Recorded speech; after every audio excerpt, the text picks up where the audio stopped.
Si vous aimez mes vidéos, abonnez-vous et mettez un pouce bleu. Et si le cœur vous en dit, faites un tour par ma page Tipeee pour me soutenir.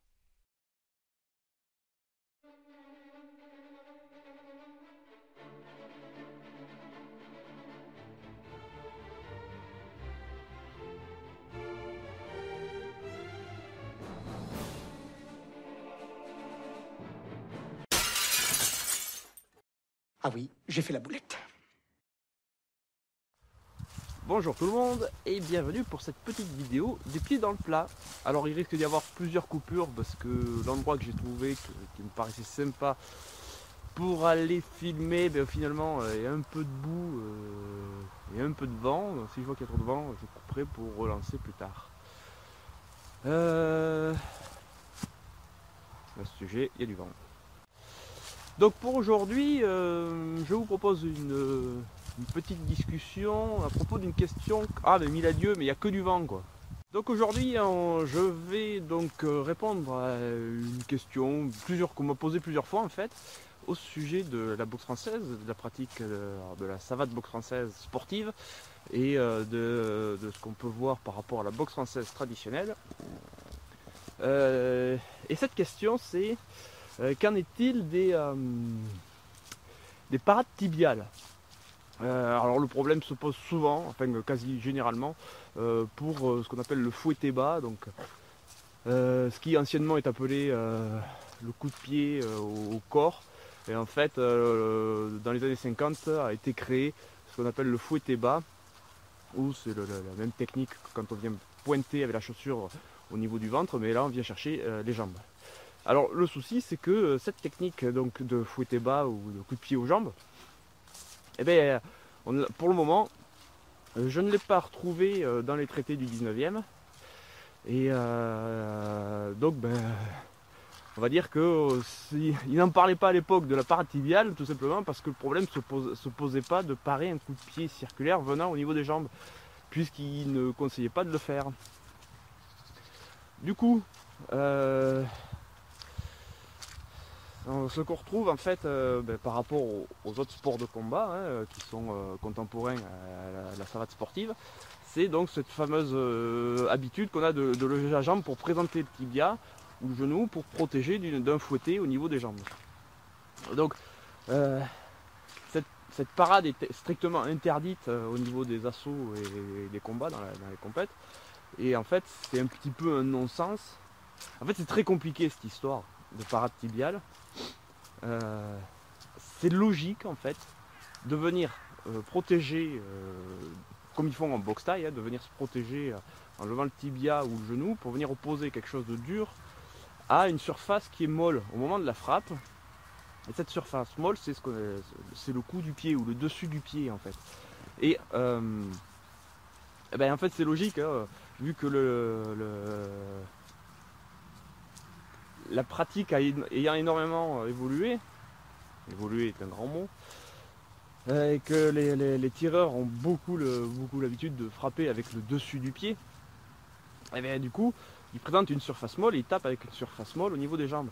Donc en toute logique, si on met le tibia en travers pour barrer le T, si on peut dire, forcément c'est l'autre qui va se faire mal. Et effectivement vous pouvez essayer, taper avec le cou du pied ou le dessus du pied au niveau du genou de l'adversaire, et l'autre il met en parade le tibia ou le genou, vous allez voir, celui qui a mal, c'est pas ce qui était prévu, il va pas se passer ce qui était prévu.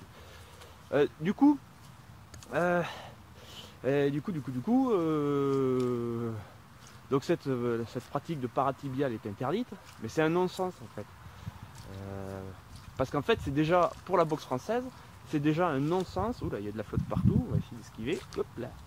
C'est déjà un non-sens de faire un fouetté bas, parce qu'il n'existait pas à l'époque, et sûrement, alors là je rentre en conjecture, sûrement que à l'époque les anciens s'étaient déjà posé la question de venir faire des gros coups semi-circulaires au niveau des lignes basses, et ils se sont aperçus que si l'autre était pas trop bête, et il allait barrer le T avec le tibia ou le genou, et c'est celui qui frappait qui se faisait mal.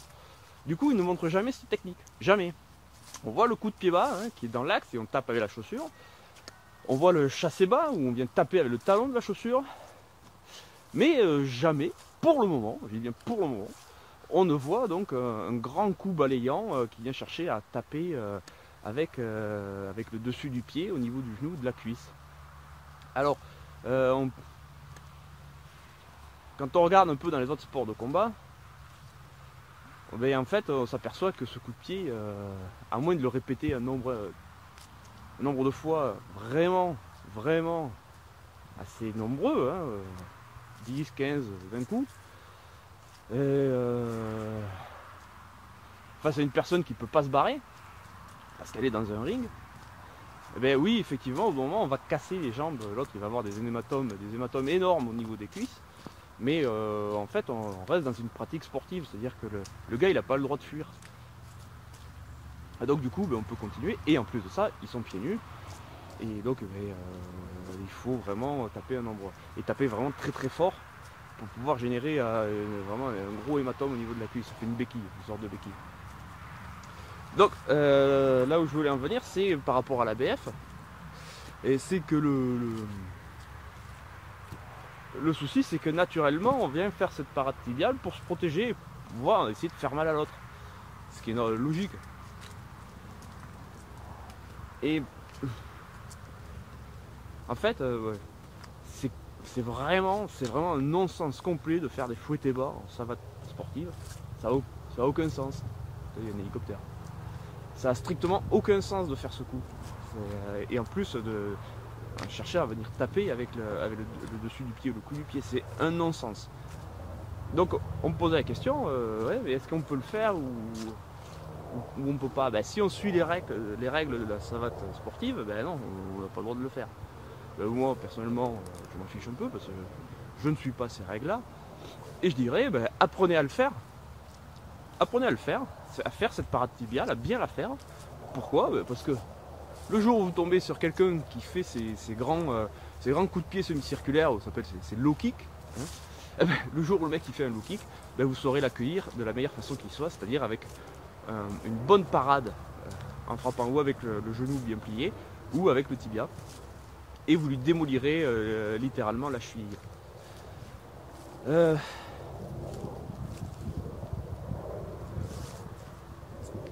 Donc pour moi, je suis pas contre, je suis vraiment pas contre le fait de s'exercer à pratiquer la parade tibiale.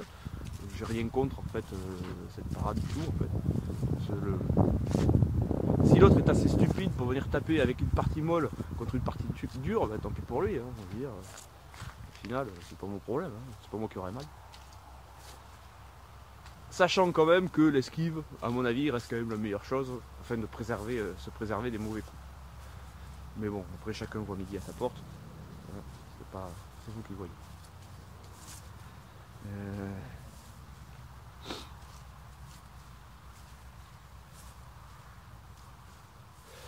Et je pourrais rajouter aussi, mais ça j'en parlerai un peu plus de façon un peu plus poussée dans une autre vidéo. C'est que l'utilisation de chaussures qui ne sont pas dures, des chaussures molles, entraîne aussi une modification de la façon de frapper et notamment de la zone de frappe. Si vous avez une chaussure qui est vraiment dure, rigide et lourde, c'est un peu con d'aller taper avec le dessus du pied ou la cheville, autant taper avec la semelle de cette chaussure.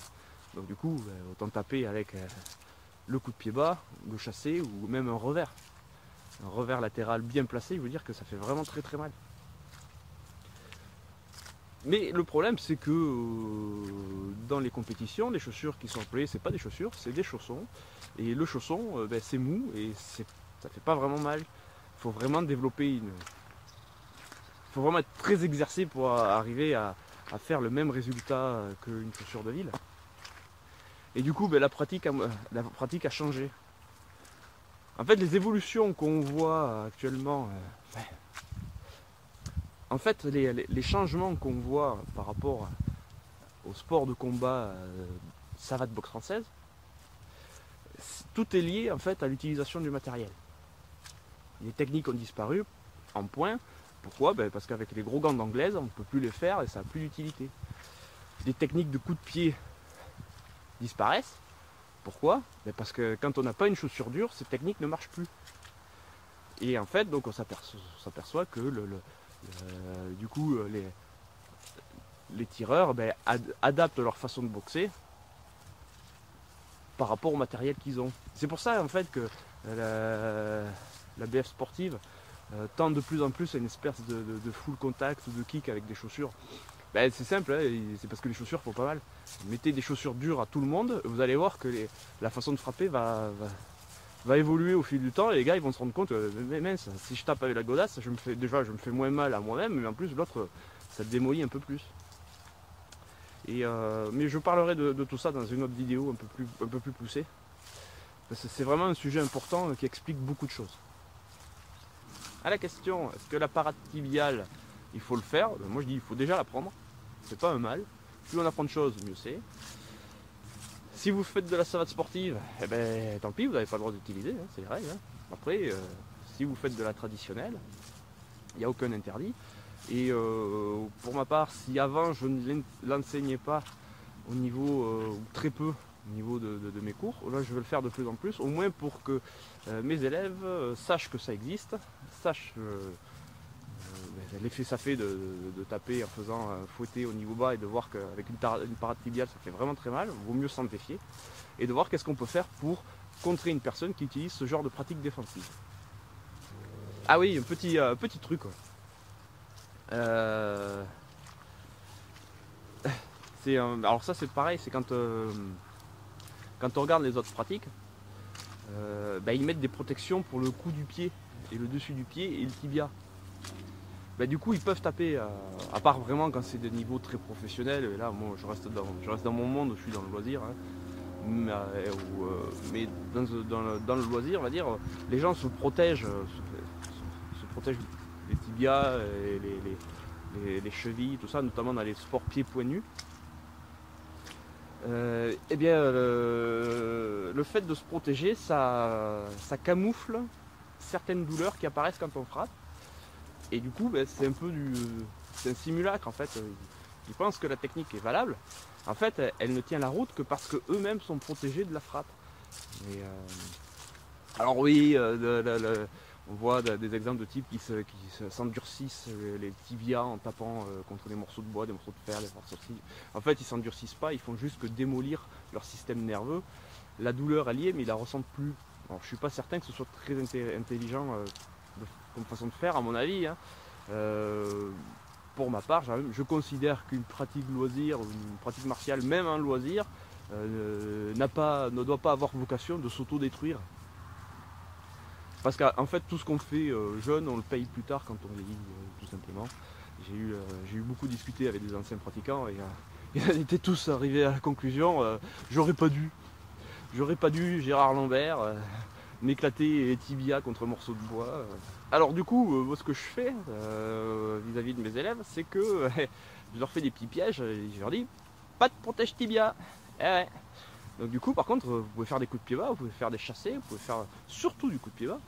Et bien là, on s'aperçoit que ça galope un peu plus vite et on fait moins le fifou à essayer de bourriner, sachant qu'on a le protège tibia qui protège. Et ça change la donne, hein, ça change vraiment la donne. Les assauts sont beaucoup plus lointains, techniquement, les gens font un peu moins les malins parce qu'ils savent que s'ils se loupent sur un déplacement, sur un placement, ils vont vraiment pleurer. Ça a été le cas encore mercredi dernier là. Alors, je suis parti sur un thème boxe anglaise à l'ancienne. Et puis à un moment je leur dis on rajoute le coup de pied bas là, sauf qu'ils n'avaient pas mis les protèges tibias puisqu'on faisait que des points. Ça virevoltait un peu dans tous les sens. Et il y a eu des tibias un peu bleus à la sortie. Mais c'est bien hein. On n'est pas indestructible, on peut pas encaisser des coups comme dans les films de cinéma, hein, ça c'est certain, je pense que vous le savez aussi. Mais ça fait toujours du bien de le rappeler un peu. Alors on peut cacher le fait qu'on a mal, mais au bout d'un moment, la vérité éclate au grand jour et quand on a le tibia qui saigne, ça fait pas semblant. Quoi. Donc après, par rapport, j'ai réfléchi un petit peu aussi, et je me suis dit, il doit bien y avoir un moyen quand même pour venir frapper les jambes, autrement qu'avec un coup de pied bas ou un chassé ou un revers. Et j'ai essayé de récupérer la technique de Charles Lecourt, qui est donc ce qu'on appelle le coup de pied de flanc avec le talon. C'est spécial, hein, faut vraiment avoir pigé le truc. C'est comme un fouetté en fait, sauf qu'au lieu de taper avec la pointe, on arc-boute bien le pied et on vient chercher avec la talonnette. Alors là aussi, c'est une technique qui a complètement disparu à cause du chausson moderne, parce qu'il n'y a pas de talonnette. Mais avec des chaussures de ville, cette talonnette y est, et je peux vous dire que ça claque bien, quoi. Donc je me suis dit, on peut essayer de faire ça, essayer de transformer cette technique au flanc, essayer de venir plomber la jambe avant. Ça marche. Vous venez chercher à frapper avec le talon et sur une trajectoire horizontale, vous venez chercher à percuter le petit muscle qui est au-dessus du genou, ça marche bien, hein. Par contre, si la parade tibiale est placée au bon moment, c'est vous qui chargez. Donc j'ai travaillé ça un petit peu avec mes élèves et effectivement c'est vous qui chargez, c'est vous qui prenez le coup. Donc attention, la parade tibiale ça marche. Donc attention quand vous l'utilisez. Faites ça avec, n'y allez pas comme des gros bourrins parce que si la parade est au bon moment, c'est vous qui prenez vous écrasez littéralement contre l'os dur de l'adversaire. Mais à l'occasion j'essaierai de montrer un petit peu ce sur quoi je travaille là. C'est sympa, hein, parce que quand on arrive à bien attirer l'attention ailleurs et qu'on vient faire ce coup au niveau de la jambe avant, ça fait bizarre. Voilà, bon, c'était histoire de répondre un peu au niveau général à la question est-ce que la parade tibiale c'est bien ou c'est pas bien. J'espère que j'aurai répondu à votre question. Si vous êtes d'accord, mettez un petit pouce. Si vous n'êtes pas d'accord, mettez un petit pouce et dites pourquoi. Et entraînez-vous bien, amusez-vous bien. Et à la prochaine!